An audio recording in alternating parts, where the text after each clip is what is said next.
Hi everyone, welcome to the latest from the desk. It's been a few weeks now since I did my last episode, and like probably 6 weeks ago, I warned everybody that the next 6 weeks was going to be a little bit bumpy, and I think so far that has been the case. There's certainly been a number of geopolitical events going on around the world. We've had the introduction of the Chinese-Taiwan type situation, and more recently the North Korea-South Korea situation have just made things a little bit messier. But over the last 6 weeks, what we have seen is, in general, markets improve. The Australian share market is at a 6-week high as of last night, and it's probably with the backdrop of a couple of things that I want to talk about today. And first and foremost, probably the first catalyst about 4 weeks ago, and then more recently on Melbourne Cup Day, was interest rates. The RBA here in Australia have only been increasing them at a pace of 0.25, and not been going harder at sort of 0.5% or more. So what we're starting to see is a moderation in the approach that the Reserve Bank's taking towards interest rate rises, and that moderation is certainly helping take some fear out of markets of where this is all heading. As I've said all along, everyone's trying to predict where the top of the curve is on interest rates. And I thought that once we saw where the top of the curve would be, the markets would start to improve. What we're actually starting to see is the interest rates are just moderating, and the same thing happened in the US last night. That's helping markets feel a little bit more comfortable with the outlook. And so at the moment, the markets are factoring in another 3 interest rate rises of 0.25 each to peak out at 3.6%. I'm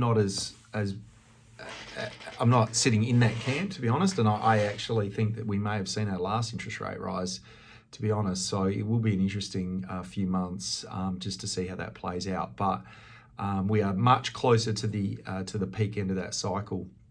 What's causing that?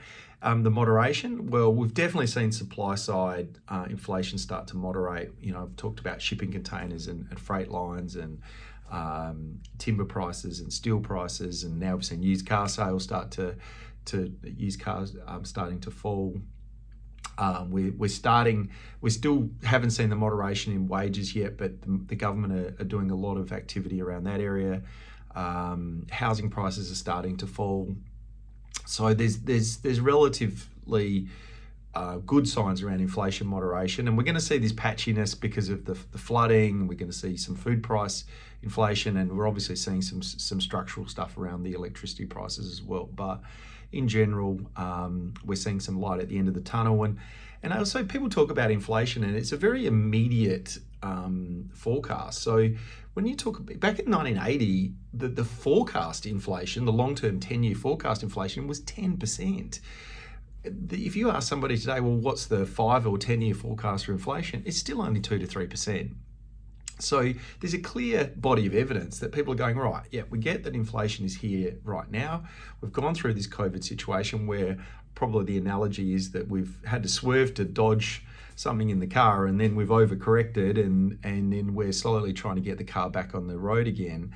Is that that's people aren't translating all of this into a long-term problem. It is very much a short-term problem that the RBA and the various governments around the world are working through, and so therefore I think that the markets aren't going to be as bad as people think because of that long-term view, and it hasn't been widely reported and talked through like that.